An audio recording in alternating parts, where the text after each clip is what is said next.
வண்டி ஓடுகிறது என்கிற ஒரு தோற்றத்தை உண்டாக்குவதற்கு முயற்சிக்கிறார்கள். இதுவெல்லாம் மக்களை ஏமாற்றுகிற ஏற்பாடு. எங்களுடைய கோரிக்கைகள் அதையெல்லாம் நிறைவேற்றிவிட்டதாகவும் கூட அவர் ஒரு பொய்யை சொல்லிக் கொண்டிருக்கிறார்.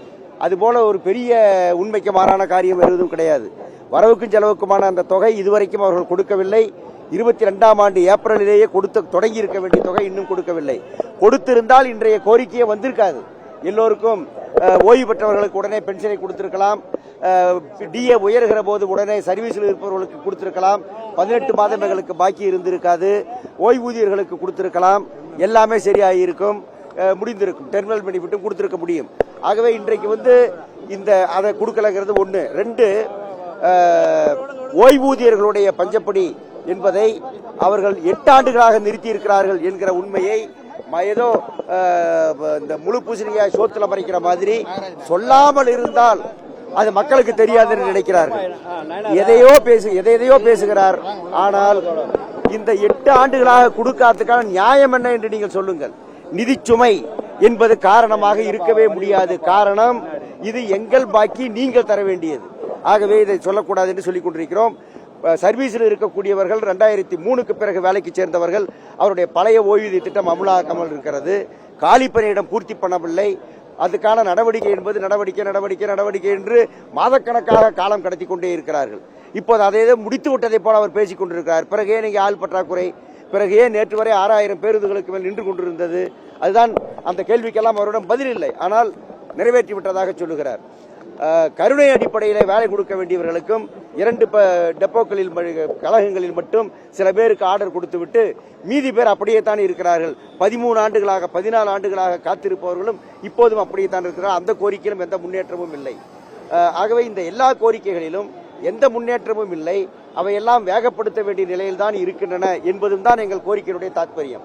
கடைசியாக 15வது ஊதிய ஒப்பந்தம் ஏற்கனவே 4 மாதம் கடந்து விட்டது.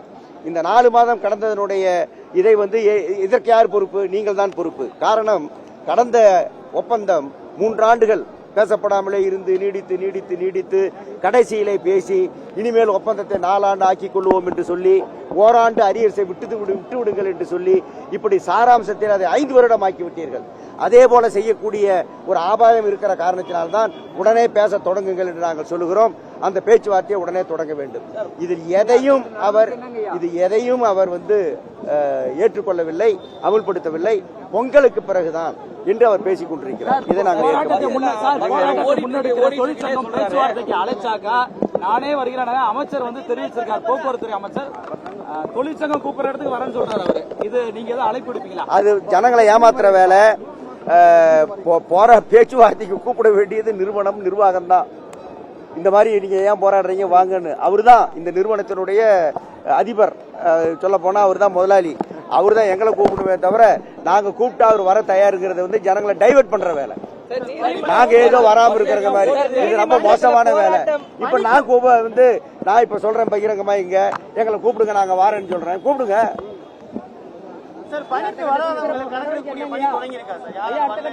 அதுக்கான எல்லா தயாரிப்பும் இருக்கிறது. மெமோக்கள் ஆரம்பித்திருக்கிறார்கள். அதற்கான லிஸ்ட் எடுத்துக் கொண்டிருக்கிறார்கள். பலதெல்லாம் நடக்கும். சிலருக்கு சஸ்பென்ஷன் வரும். இப்படி எல்லாம் வரும்.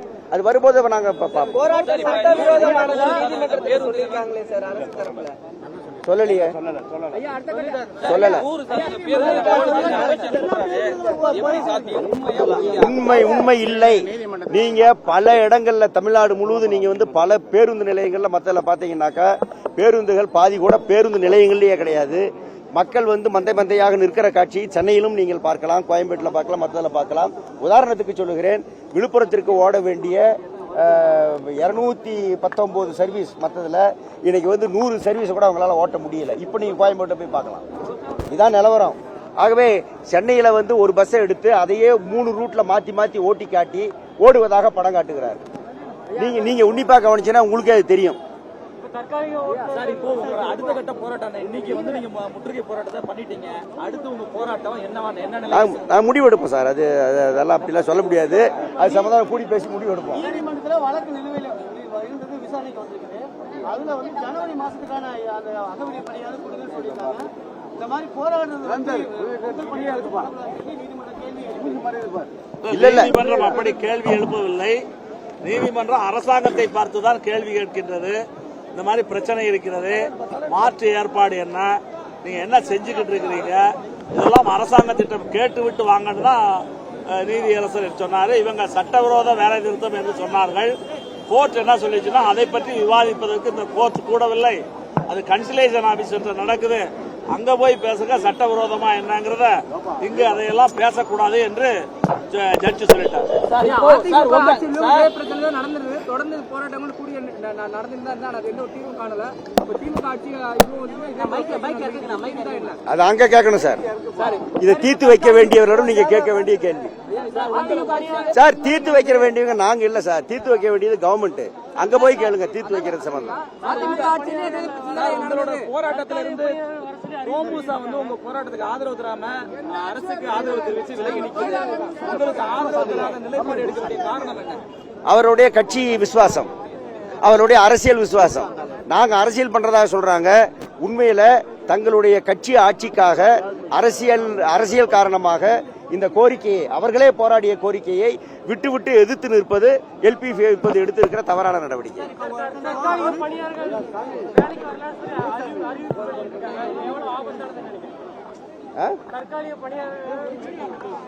இந்த மிரட்டல் முழுவதும் நடக்கும். அதான் இப்ப நாங்க போறோம், எங்களை கைது பண்ண போறாங்க. இதையெல்லாம் போராட்டத்தில் நாங்க எதிர்கொள்ளத்தான் வேணும், எதிர்கொள்வோம், அவ்வளவுதான்.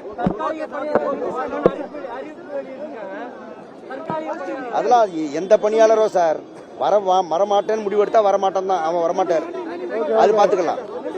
போராட்டத்தை பொறுத்த வரைக்கும் தலைவர்கள் ஆதரவு மட்டும்தான் இருக்கு, இங்க இருக்கக்கூடிய உறுப்பினர்களோட ஆதரவு இல்ல போராட்டத்துக்கு. அதனாலதான் இந்த போராட்டம் வந்து வலுவா இல்லைன்னு சொல்லி அமைச்சர் போக்குவரத்து அமைச்சர் குற்றம் சாட்டியிருக்காரு. உண்மை இல்ல. அப்படின்னா வெளியாட்களை எதுக்கு வேலைக்கு கூப்பிடுறாரு? எங்களை ஏன் பணிக்கு வாங்கன்னு அப்பீல் விடுறாரு? நிறைய பேர் வெளியே இருக்கிறதுனால தான் அப்பீல் விட்டுக்கிட்டு இருக்காரு. அதான் உண்மை.